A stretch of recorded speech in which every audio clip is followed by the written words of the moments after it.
Pakita ko po sa inyo itong ating cactus island dito. Ayan, garden ko ito na mayroong mga cactus.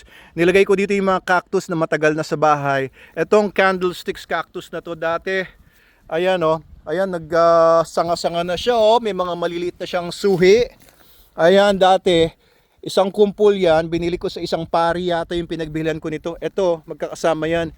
Naputol-putol sila. Ayan, kaya pinopagate ko, hiniwalay ko yung ilang parte.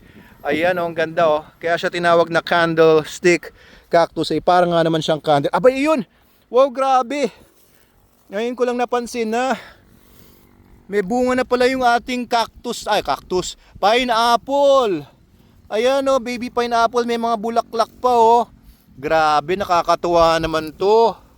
Ngayon ko lang napansin na mayroon palang bunga na yung natin, pineapple for so long. Hindi na mumunga yan. Ito pa, mga pineapple din ito pero wala pang bunga. Sana mamunga sila. Ayan, galing yan sa mga binili kong pineapple dati sa Save More. Pinutol ko yung ulo, tapos tinanim ko. Ayan, dumami naman sila. Hopefully, matikman natin yan. Kung di tayo maunahan ng mga ibang mga maaaring kumuha niyan dito. Ito pa yung isang candlestick cactus. Ayan, nagpropagate na sila. Ito naman yung blue cactus. Nakalimutan ko kung ano yan. Ito naman po ay roadkill o puntia. Ganda, di ba? Tapos ito mga ordinary cactus yan, sticks on fire, mga Peruvian apples. At ito, dumami yung mga aking mga sabila or yung mga aloe vera dito. Tingnan nyo guys, oh. Itong sabila, biglang nag-usbungan yung mga suhi niya. Ang dami. Ayan yung mga bulaklak niya oh. Dire-diretso magbulaklak. Dati may bulaklak ito. Nalanta na. Ito na yung bago niyang bulaklak oh. Ayan, sabila din ito. At ito mga ibang mga aloes ito.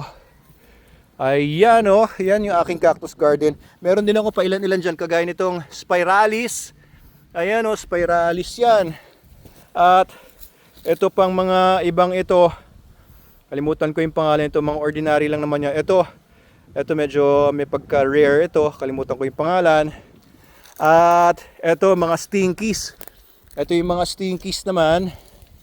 Dumami rin sila dito. Namumulaklak yan nung nakaraan Nawala na yung mga bulaklak nila. So may mga pailan-ilan pa dyan kung ano-ano. Nakalimutan ko na sino sila. Marami na rin namatay dito.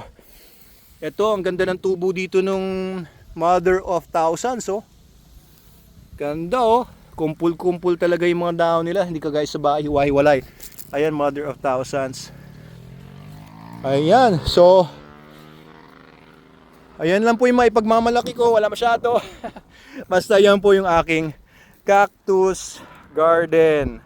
Ayan, dito sa ating retirement home. Sa mahabang parang Binangonan, Rizal.